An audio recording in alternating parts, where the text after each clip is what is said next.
Welcome to 24 Shades of Blue, Missing Persons Edition. I'm your host, Andy O'Brien. In 1988, 16-year-old Amber Potts was reported missing by her mother and stepdad. She was last seen in her hometown of Etobicoke, Ontario. Amber had a history of leaving home, but always kept in touch with her family and friends. She was last seen by her parents hitching a ride with a stranger and has been missing ever since.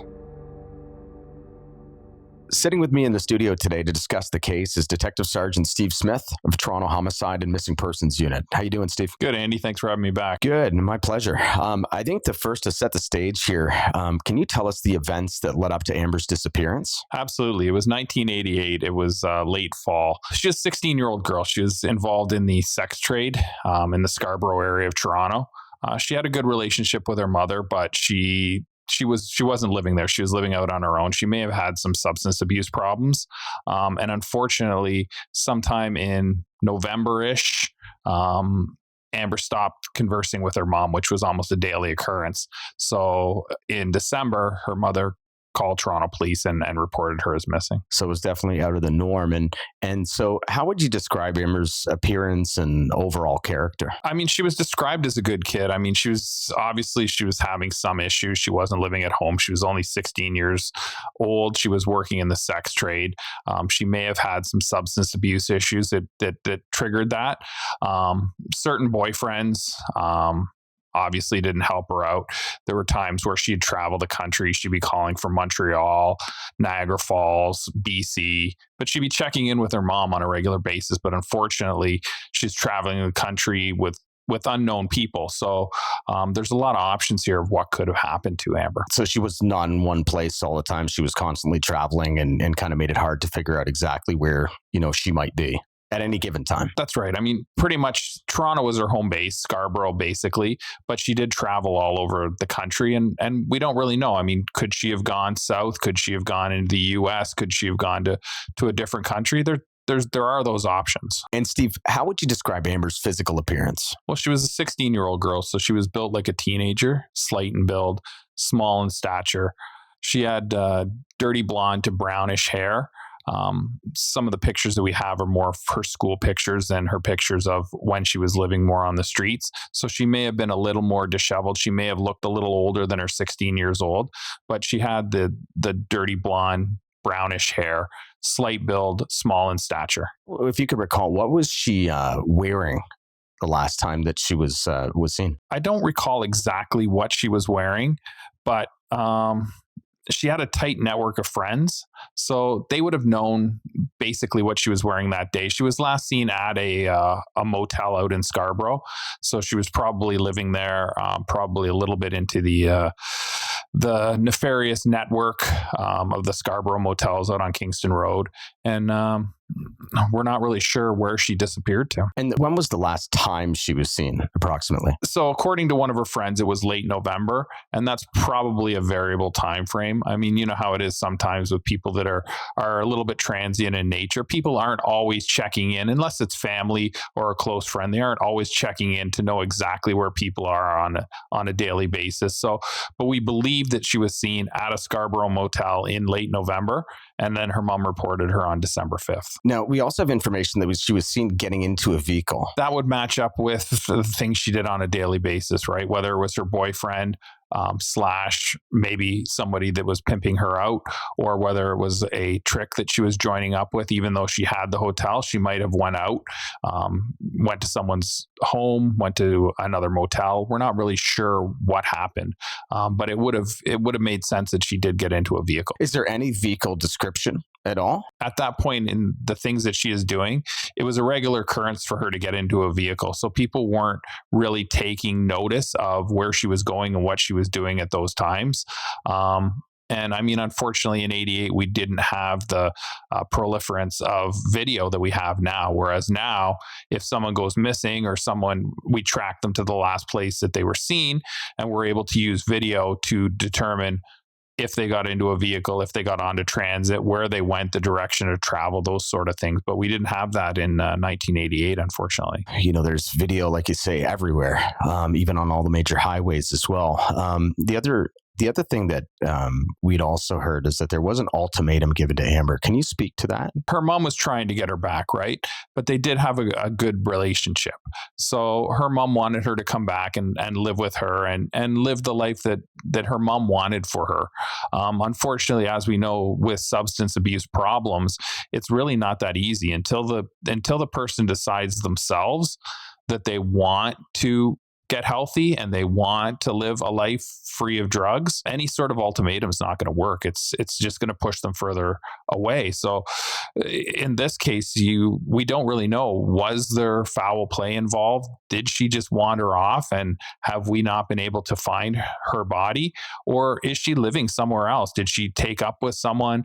Did she meet maybe a client that she meshed with and they decided to take off to Mexico? We don't really know. And those are the hardest things with missing persons cases is if you don't have evidence to follow, it's a bit of a guessing game. It's really a needle in a haystack trying to determine what happened. Yeah, it's a lot of speculation. Obviously, we like to follow evidence, but sometimes you don't have evidence in these cases when people just disappear. Was there any type of individuals that were pondered at that time that could have potentially been involved? We haven't really had a number of serial killers in and around Toronto, thankfully. But as far as serious sexual offenders or serial sexual offenders, the 80s and 90s, there were a lot of them because, as we said, I mean, there wasn't the tracking, there wasn't the video on every corner, there wasn't the tracking of cell phones, there wasn't the tracking of cards. So people were able to move around a little easier. They were able to get away with these sort of things. A random pickup, a random sexual assault. Well, your vehicle's not on video. You're not on video getting in and out of your vehicle in certain places or meeting up with people.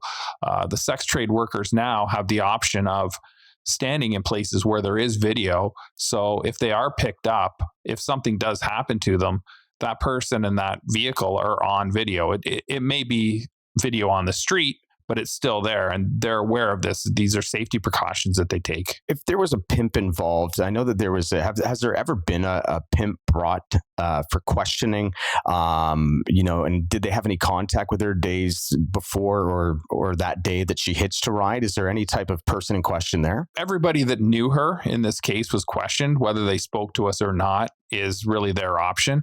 And how truthful they are, again, is questionable, right? Unless we have evidence to prove that what they're saying is untrue, we don't really have the ability to go any further with them. If this is a statement they're providing and they're saying that they hadn't seen her, they hadn't been with her, and we aren't able to prove that as a lie, we don't have anywhere to go with that. So we try to just follow the evidence and see what we do, but we talk to everybody, every person that knew her, every person that came in contact with her. Any one of those individuals have a connection with this, do you think? It's difficult because, I mean, the people that were talking about that she was associating with, while it was a tight group of friends, I mean, they all did live on the edges, right?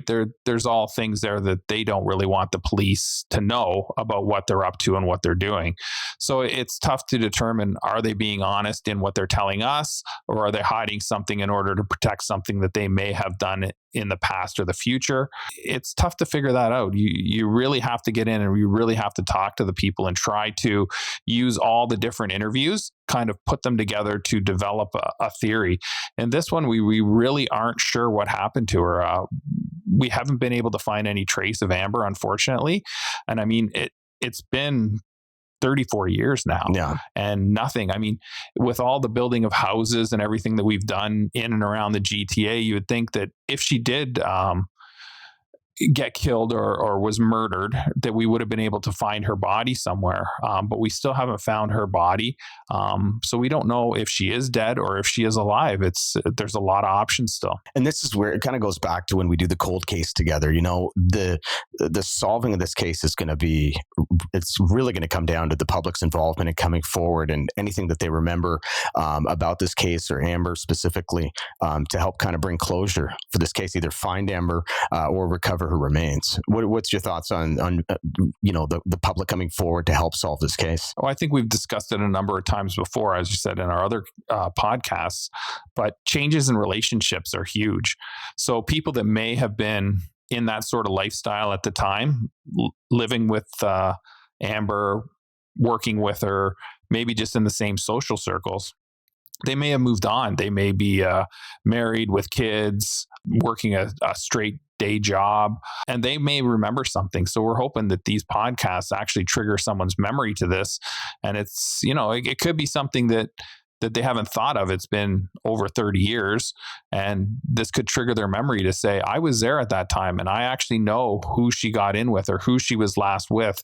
It may have been something that they weren't willing to talk to the police about at the time because maybe they had a warrant outstanding, or you just don't know what the situation was, but they may be more willing to come forward today. And once again, just to kind of double down a little bit on what you were saying there, our final ask, to the public is to really help bring closure for this case. There's family members who are still deeply saddened and troubled that there's no resolution here. So final ask to the public, what would it be? Let's find Amber wherever she is, whether she's alive or whether she's deceased. Either way, let's find her. Let's close this case. And as you said, let her family find out what happened. I mean, I think sometimes it's even worse to not know what happened than to know the finality of a result. This is a case that's been, decades.